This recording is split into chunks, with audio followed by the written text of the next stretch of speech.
सोचिए अगर किसी से कहा जाए कि जीवन में सफल होने के लिए उसे एक साथ 12 अलग-अलग मोर्चों पर लड़ना है।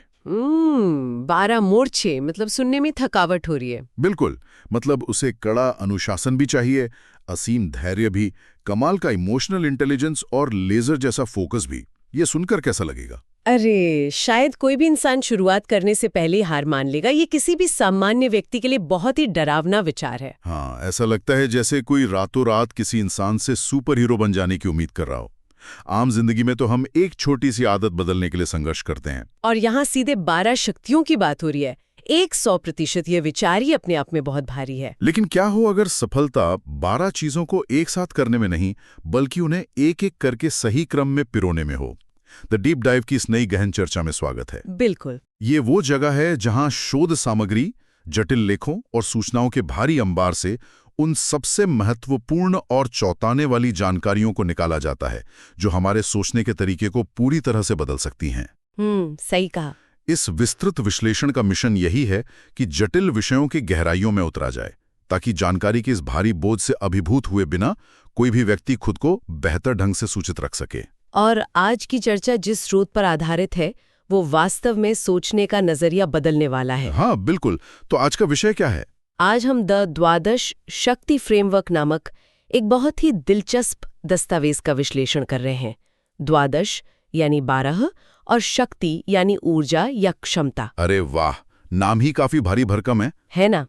ये दस्तावेज 12 ऐसी परिवर्तनकारी शक्तियों का समूह है जो किसी भी व्यक्ति को व्यक्तिगत उत्कृष्टता तक ले जा सकती हैं। लेकिन जैसा कि अभी शुरुआत में कहा गया, इसकी सबसे खूबसूरत बात यह है कि ये एक साथ सब कुछ करने का दबाव बिल्कुल नहीं डालता। अच्छा, तो ये कोई क्रैश कोर्स नहीं है? बिल्कुल नहीं।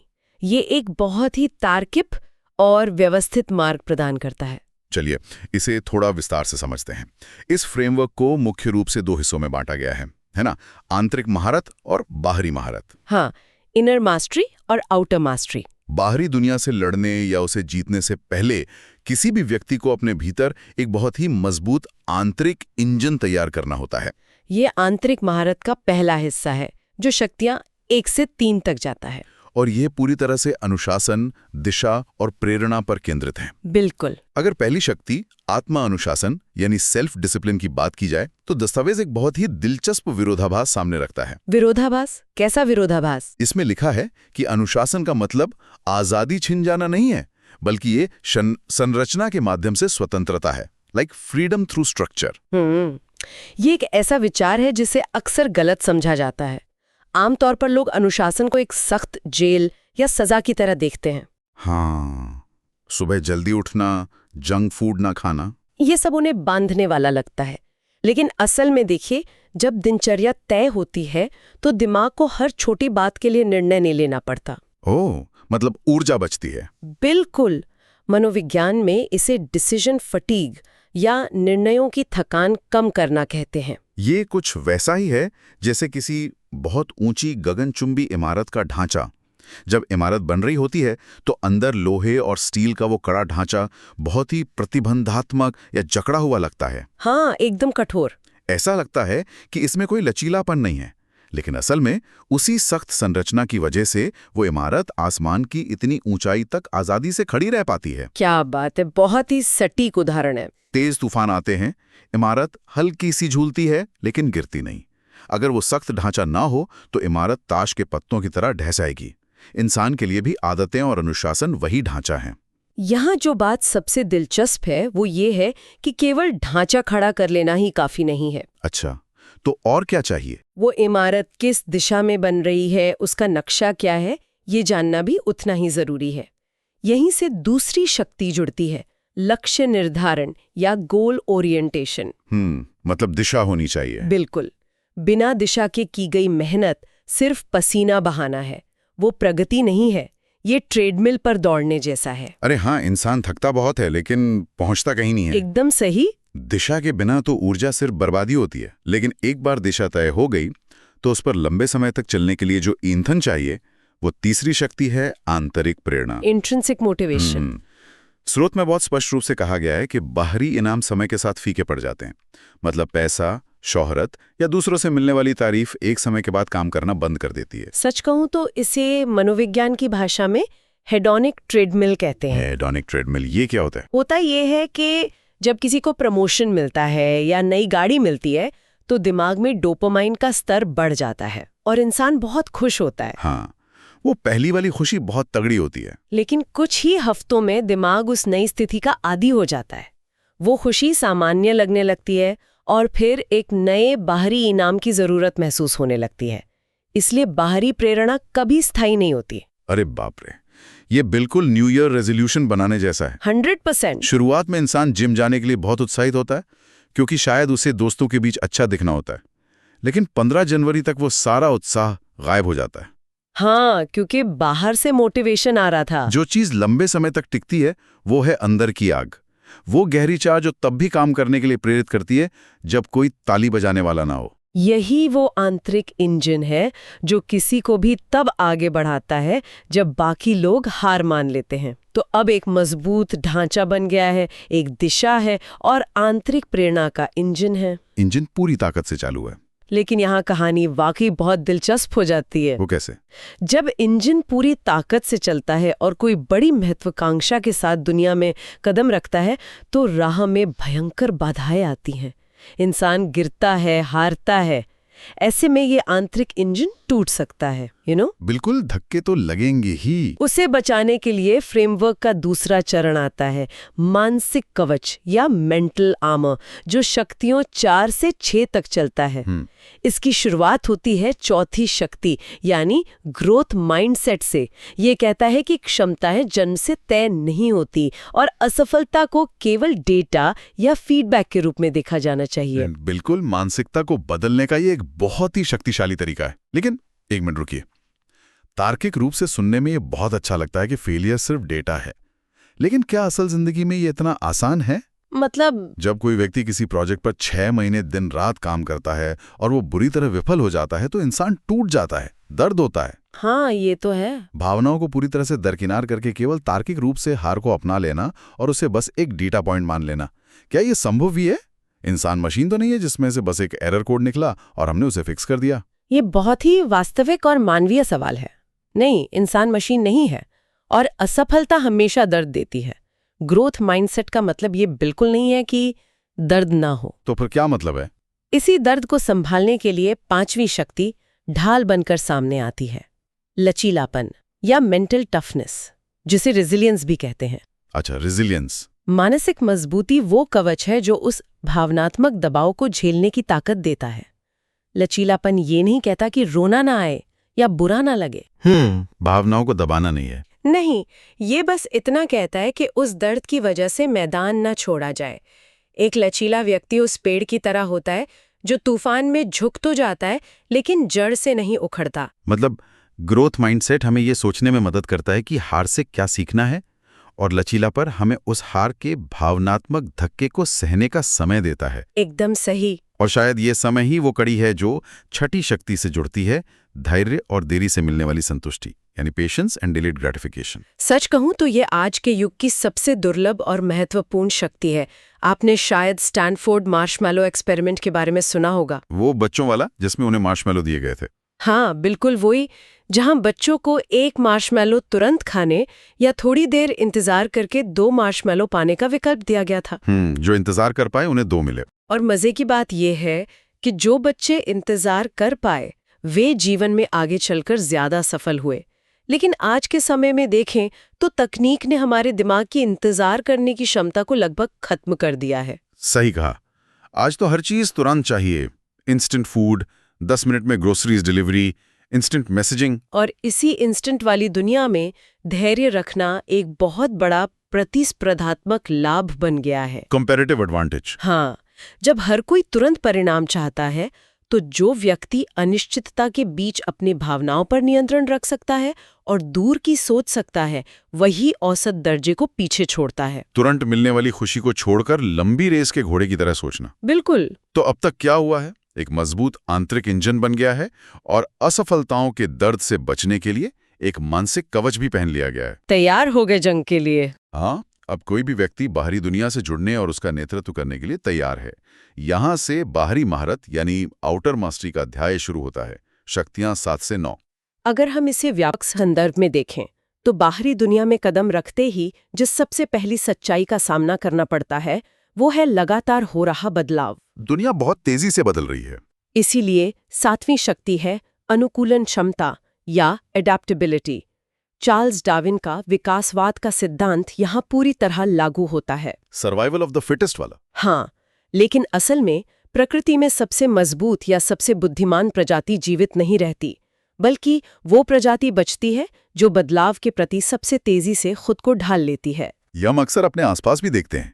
जैसे कई बार ऑफिस में लोग नए सॉफ्टवेयर अपडेट या नई तकनीक को सीखने से साफ मना कर देते हैं और हर दिन शिकायत करते हैं। अरे यहाँ ये तो हर ऑफिस की कहानी है। पुरानी मान्यताओं से चिपके रहना इंसान को बहुत जल्दी अप्रासंगिक बना देता है। लेकिन बाहरी दुनिया सिर्फ तकनीक या बदलाव के बारे में नहीं है, ये लोगों के बारे में भी है। इंसान अकेले तो काम कर नहीं सकता। बिल्कुल, दूसरों के साथ कैसे काम किया जाए ये तय करती है 8वीं शक्ति इमोशनल इंटेलिजेंस या EQ। EQ देखिए, EQ अक्सर हमारी सामान्य बुद्धिमत्ता यानी IQ से ज्यादा महत्वपूर्ण साबित होता है। इसमें अपनी भावनाओं को समझना, ट्रिगर्स को पहचानना और दूसरों के प्रति सहानुभूति रखना शामिल है। इसे एक बहुत ही साधारण उदाहरण से समझा जा सकता है। बताइए। मान लीजिए किसी के पास बेहतरीन तकनीकी कौशल हैं, वो अपने काम में उस्ताद है। ये कौशल एक चाबी की तरह है जो किसी भी बड़ी कंपनी या अफसर का दरवाजा खोल देगा। चाबी दरवाजा खोलती है। लेकिन EQ उन कब्जों में लगे तेल की तरह है जो उस दरवाजे को हमेशा के लिए सुचारू रूप से खुला रखता है। कब्जे मतलब हिंजेस। अरे वाह, क्या उदाहरण दिया है। अगर कब्जों में जंग लग जाए, यानी अगर कोई इंसान दूसरों के साथ बदतमीजी करे या गुस्से पर काबू न रख सके, तो वो दरवाजा बहुत जल्दी हमेशा के लिए बंद हो जाएगा। बहुत ही सटीक उदाहरण है। जब किसी को अपने ट्रिगर्स पता होते हैं तो वो एमिगडाला हाईजैक यानी गुस्से में अचानक प्रतिक्रिया देने से बच जाता है। एमिगडाला हाईजैक मतलब जब गुस्सा दिमाग पर हावी हो जाता है। बिल्कुल। महान नेतृत्व हमेशा इसी मूक शक्ति से पैदा होता है और इसी के साथ दुनिया के साथ लगातार प्रासंगिक बने रहने के लिए 9वीं शक्ति की आवश्यकता होती है, जिज्ञासा या क्यूरियोसिटी। जिज्ञासा यानी सीखने की ओर झुकाव। बच्चे हमेशा सवाल पूछते हैं ना, ये क्या है, वो क्यों है। हाँ, बच्चों में ये कूट कूट कर भरी होती है। लेकिन जैसे जैसे इंसान बड़ा होता है उसे लगने लगता है कि उसे सब कुछ पता है, और वहीं से इंसान का मानसिक विकास रुक जाता है। न्यूरोसाइंस के अनुसार जब हम नई चीजें सीखते हैं या जिज्ञासु होते हैं तो हमारे दिमाग में नए न्यूरल पाथवे बनते हैं। मतलब दिमाग की वायरिंग बदलती है। वो हमेशा नवाचार या इनोवेशन करता रहता है। तो बाहरी दुनिया के साथ भी बेहतरीन तालमेल बन गया। बिल्कुल। अब इस पूरे फ्रेमवर्क के अंतिम और सबसे ऊंचे पड़ाव पर पहुंचते हैं, प्रदर्शन का शिखर यानी द परफॉर्मेंस पीक। शक्तियों 10 से 12 तक का ये चरण बाहरी दुनिया में उत्कृष्टता के बिल्कुल शीर्ष पर पहुंचने और वहां टिके रहने के बारे में है। 10वीं शक्ति है जिम्मेदारी और जवाबदेही। रिस्पॉन्सिबिलिटी और अकाउंटेबिलिटी। ये सच्चे चरित्र का लिटमस टेस्ट है। वो कैसे? देखिए, जवाबदेही का मतलब है हर परिणाम की पूरी जिम्मेदारी लेना। जब जीत होती है तो श्रेय लेना आसान होता है। हाँ, तब तो सब आगे आ जाते हैं कि ये मैंने किया है। लेकिन जब कोई भारी असफलता हाथ लगती है तो उसका दोष परिस्थितियों या दूसरों पर मढ़ने के बजाय खुद उसे स्वीकार करना ही सच्ची जवाबदेही है। और शायद यही वो जगह है जहां से 11वीं शक्ति का जन्म होता है, आत्मविश्वास यानी कॉन्फिडेंस। स्रोत के अंदर एक बहुत ही गहरी बात कही गई है कि आत्मविश्वास और अहंकार के बीच जमीन आसमान का फर्क है। बहुत बड़ा फर्क है। लोग अक्सर ऊंची आवाज में बोलने या मीटिंग में दूसरों को नीचा दिखाने को आत्मविश्वास समझ लेते हैं, जो कि असल में सिर्फ असुरक्षा है। बिल्कुल। लेकिन वास्तव में सच्चा आत्मविश्वास एक शांत निश्चितता है, क्वाइट सर्टेनिटी। ये बहुत दिलचस्प है। ये शांत निश्चितता असल में आती कहां से है? बिना शोर मचाए किसी में जोखिम लेने का साहस कैसे पैदा होता है? इससे एक महत्वपूर्ण सवाल उठता है कि हम आत्मविश्वास को किस नजरिए से देखते हैं। जो व्यक्ति अंदर से खाली होता है वही सबसे ज्यादा शोर मचाता है। खाली बर्तन ज्यादा आवाज करता है। एकदम सही। सच्चा आत्मविश्वास खोखले दावों से नहीं बल्कि अकेले में की गई कठोर तैयारी से आता है। जब किसी ने अपनी कला को निखारने में घंटों बिताए हों तो उसे साबित करने के लिए चिल्लाने की जरूरत नहीं पड़ती। उसकी मेहनत बोलती है। उसे अपनी क्षमताओं पर भरोसा होता है और इसी भरोसे के कारण वह सही समय पर नपे तुले जोखिम मतलब कैलकुलेटेड रिस्क ले पाता है। और उस स्तर की गहरी तैयारी के लिए चाहिए इस फ्रेमवर्क की 12वीं और अंतिम शक्ति। इसे आज की युग की सबसे बड़ी महाशक्ति कहा गया है, फोकस और ध्यान नियंत्रण। फोकस, ये तो आज का सबसे बड़ी समस्या बन गई है। ध्यान भटकाने वाले इस युग में अपने ध्यान को एक जगह केंद्रित रख पाना सच में किसी चमत्कार से कम नहीं है। आज फोकस सबसे मूल्यवान मुद्रा बन गया है। हमारे दिमाग की वर्किंग मेमोरी बहुत सीमित होती है, जैसे कंप्यूटर की रैम होती है। बिल्कुल वैसा ही। जब कोई फोन पर नोटिफिकेशन चेक करता है और फिर वापस अपने काम पर लौटता है तो इसे कॉन्टेक्स्ट स्विचिंग कहते हैं। हाँ, बार बार ध्यान भटकाना। हर बार ऐसा करने पर दिमाग की बहुत सारी ऊर्जा खर्च होती है और इंसान उस गहरी एकाग्रता की स्थिति में नहीं पहुंच पाता जिसे फ्लो स्टेट कहते हैं। मतलब भटकाव को बेदर्दी से खत्म करना और मानसिक स्पष्टता बनाए रखना ही चरम उत्पादकता की कुंजी है। बिना फोकस के तो बाकी की 11 शक्तियां भी अपनी पूरी क्षमता तक नहीं पहुंच सकती। सच कहा। तो इस सब का असल मतलब क्या है? जब इस पूरे 12 शक्तियों के ढांचे को एक साथ देखा जाता है तो तस्वीर बिल्कुल साफ हो जाती है। ये कोई टेबल ऑफ कंटेंट्स नहीं है जिसे एक ही दिन में रट लेना है। बिल्कुल नहीं। दस्तावेज का मुख्य संदेश यही है कि इन शक्तियों को एक ही दिन में साधने की आवश्यकता नहीं है। ये कोई गंतव्य या डेस्टिनेशन नहीं है। तो फिर क्या है? यह एक दैनिक अभ्यास है, एक डेली प्रैक्टिस।